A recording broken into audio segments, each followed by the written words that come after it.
computer. You know how much RAM it has and about what the bus size, speed is, and what's the refresh rate. I mean, there's all these characteristics. But that's not what you care about. What you really care about is how responsive is the computer. And does it turn on fast, and does it switch fast, and do you have to think about the computer when you work, or do you do it naturally, and is the keyboard comfortable or not, and how long can you work without feeling tired about it? I mean, but what we do often is the industry chooses to describe things in terms that are easy for the industry and not necessarily easy for people the way that we understand and think and consume information. Now, there is a good part to all of this. And the good part is that we took a step back and we said, let's look at online dating. And let's look at dating in general. And what do people do in dating? That's kind of like an evolutionary approach, right? We said, let's look at what people have done. We said, people go on dates.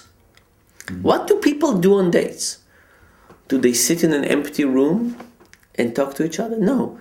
People go and do something together. They go to a gallery. They go for a walk. They go to a restaurant. They get something else that they can then react with. So maybe if I just interviewed you and the question was, would I want to be your friend? It would be hard for me to do. But maybe if we went and did something together, I could use the interactions we have in the outside world with other things as an indirect way to learn about you. It would actually give me more information. So we tried that out. We created a virtual online dating space in which people could come together and see stuff, pictures and art and images, and they could talk about it.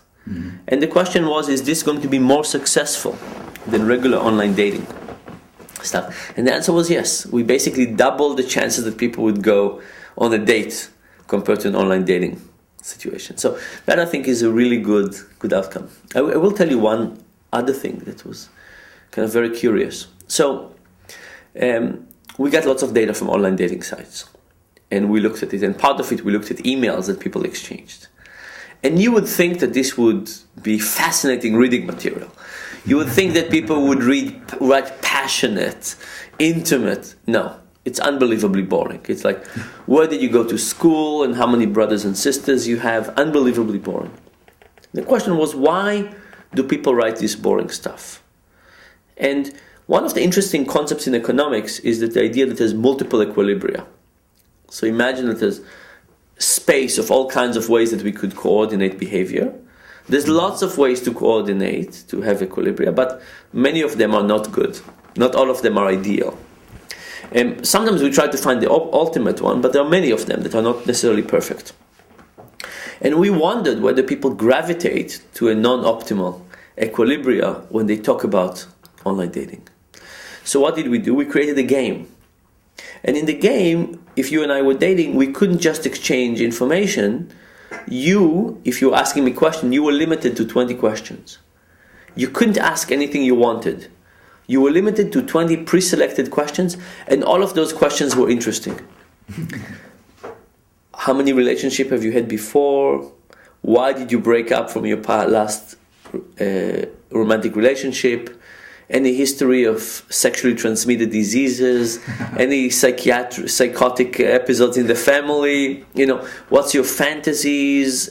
Really interesting questions. And what happened? Everybody was happier. The people who asked the questions were happier. The people who answered were happier.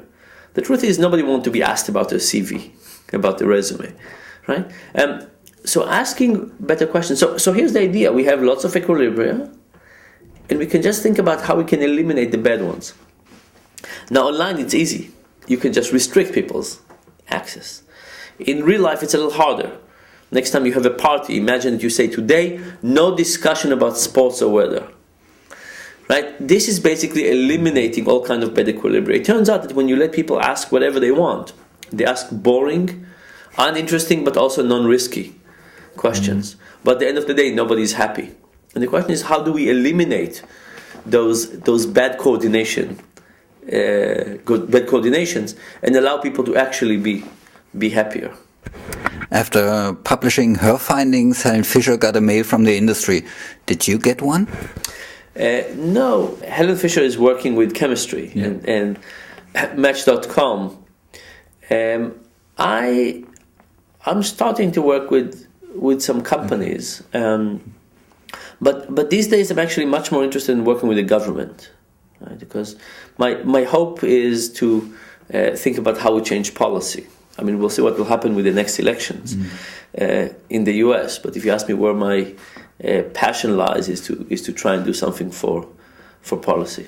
I found one chapter in your book being very sad, and it was about the relativity of pain and the experience of cancer patients. Can you tell me something about that? Yeah. So the experiment we did had to do with how do people like me who got a bad injury experience pain much later in life, many years after this is gone. And the question is, what is the experience of what's the effect of early experience with pain on later experience with pain?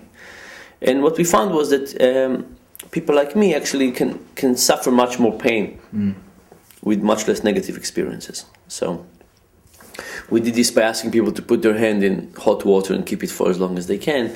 And we found out that people with severe injuries were able to do it to a much larger degree. And the idea became that if you think about when I had particular pain, it was usually associated with getting better. It was when my bandages were removed, the part of the treatment, physical therapy, operations, all of those things that are very painful were associated some level with getting better. You were burned as a teenager. I was burned. I spent about 3 years in hospital, lots of terrible treatments, and lots of kind of deep changes in life because of that.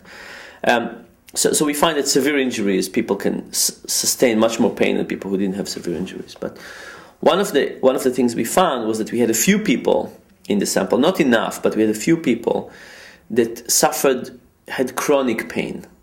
These are people that had cancer, kidney problems, things that were not as easily associated with getting better. Mm-hmm. If you're a cancer patient and you get more pain, it usually says that your things are getting worse rather than better. And we found that those people, even though they had lots and lots of experience with pain, the tolerance was actually very low. And the reason, again, is that they did not have these positive signals from pain. So the general news is that pain is a signal that has a lot to do with how we interpret it. Mm-hmm. And our experiences in life and our association can teach us to interpret it in more and less positive ways over the years. And I think that's kind of the interesting aspect about all of this. So it's not just about the pain, it's not just about the way the nerve firing works and how they register. There's a question of what do you do with this signal. And sometimes you can be in a situation which you're just not that worried about that, or you don't think it's as frightening or as negative. Okay, you talked about your personal aim in this book. And you compared us all to Homer Simpson.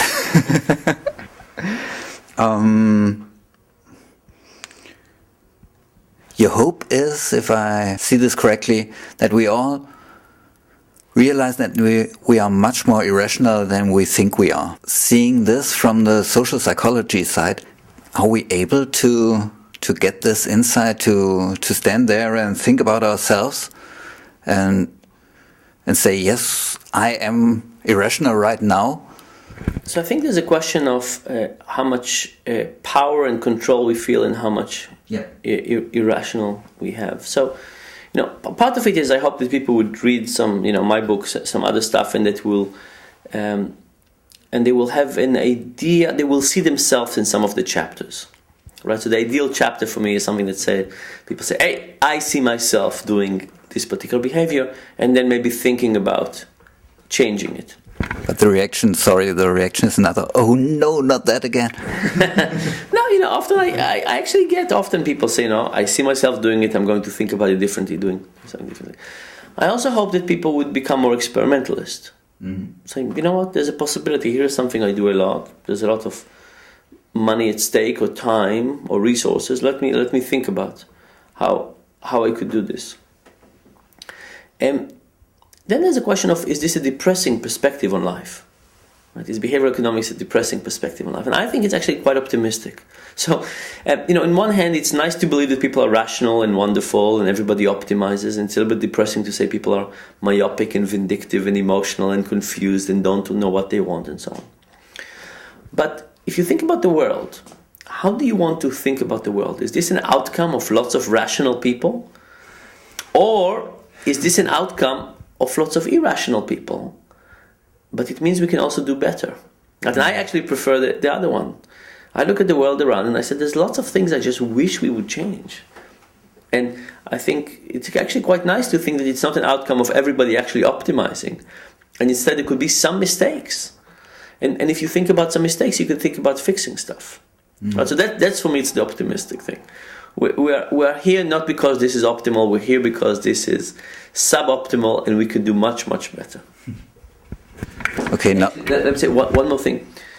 This agency question is quite interesting, how people can do better with agency. We're actually developing an iPhone app now that asks people to take the perspective of somebody else.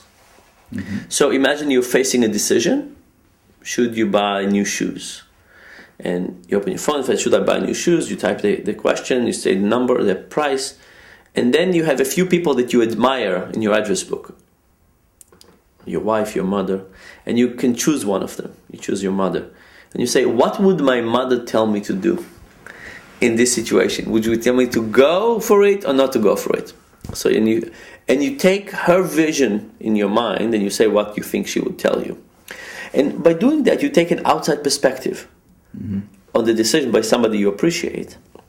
And then we find that this changes people's behaviors. But on top of that, the app actually sends an email to your mother and says that you were thinking about buying these shoes, you consulted this, and you thought that she would say whatever you thought, and then she has a chance to correct you if that was wrong. So I'm a big believer in phones, because I think that phones are with us when we make decisions. Mm-hmm. Good intentions are one thing, but the question is, how do we get decision aids at the moment that we face decisions? And the phone is a fantastic instrument for that. So I think over the years we'll make many more of those. Sorry, I'm not quite that optimistic, because it's knowing about all these things we talked about, it's just a question about who shall I ask now who tells me that I shall buy those shoes. Yeah. So you could just use it to justify yourself, right? That's fine. But we hope that you will not have your whole. So part of it is that you choose your brain trust in advance. Mm-hmm. One of the default is going to be the Pope. We don't think he will answer, but we think, there is a sense of who do you really want to help guide your decision. Now, if at the moment you don't want this to happen, you can just not use the phone. Mm-hmm. But to the extent that you want it to happen, here you have a mechanism to try and do a bit better. And if you start using it as a habit, you might continue using it, even though in those cases that otherwise you wouldn't want to do it. What's the name of the app? Well, it will be called Perspective. It's not out yet. I hope in a couple of weeks. Okay. Then last question. Did you change those light bulbs by now? You know what? I bought some light bulbs. They're all ready. They're waiting. Okay. Thank you very much. This was very interesting and funny.